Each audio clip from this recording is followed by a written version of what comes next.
रावण को लोग बुराई का प्रतीक मानते हैं और उससे घृणा भी करते हैं। यह सच बात है कि उसमें राक्षस प्रवृत्ति कूट कूट कर भरी हुई थी, लेकिन इसके बावजूद भी उसकी अच्छाइयों को नकारा नहीं जा सकता है। रावण एक महापंडित था, महाज्ञानी था। रावण में कई अवगुण थे, लेकिन वह एक प्रकांड विद्वान भी था। वेद शास्त्र, ज्योतिष, आयुर्वेद, तंत्र मंत्र आदि ज्ञान का भंडार उसके अंदर भरा हुआ था।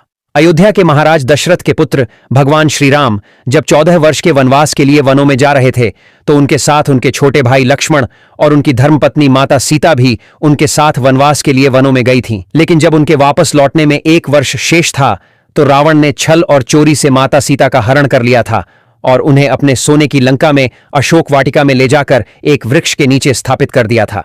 ऐसा रावण ने इसलिए किया था क्योंकि रावण को एक स्वर्ग की अप्सरा ने श्राप दिया था।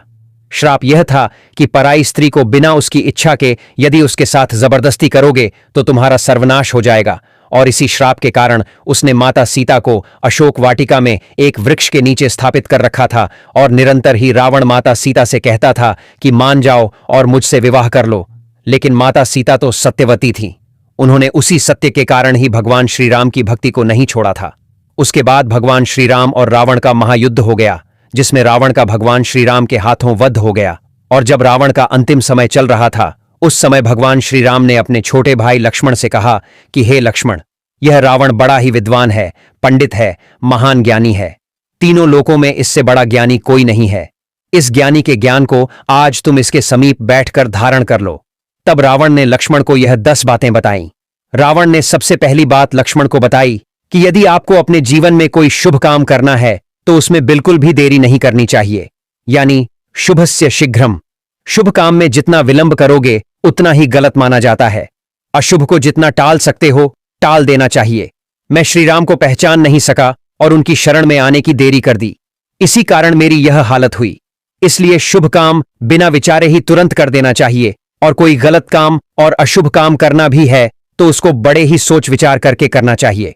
जो गलती मैंने की थी तुम वैसे मत करना कि शुभ काम में कभी भी गलती या देरी मत करना। दूसरी बात रावण ने बताई कि अपने शत्रु और दुश्मन को कभी भी अपने से कमजोर नहीं समझना चाहिए। अपने शत्रु को कमजोर समझने में मैंने जो गलती की है वह तुम कभी अपने जीवन में मत करना, और अपने शत्रु को कभी कमजोर मत समझना। तीसरी बात रावण ने लक्ष्मण को बताई थी कि किसी भी व्यक्ति को तुच्छ मत समझना, क्योंकि जब मैंने ब्रह्मा जी से वरदान प्राप्त किया था कि मेरी मृत्यु वानर और मानव के अलावा किसी और प्राणी से ना हो, और ब्रह्मा जी ने मुझे यह वरदान दे दिया था। मैंने ऐसा इसलिए कहा था क्योंकि मैं मनुष्य और वानर को तुच्छ समझता था। यह मेरी गलती थी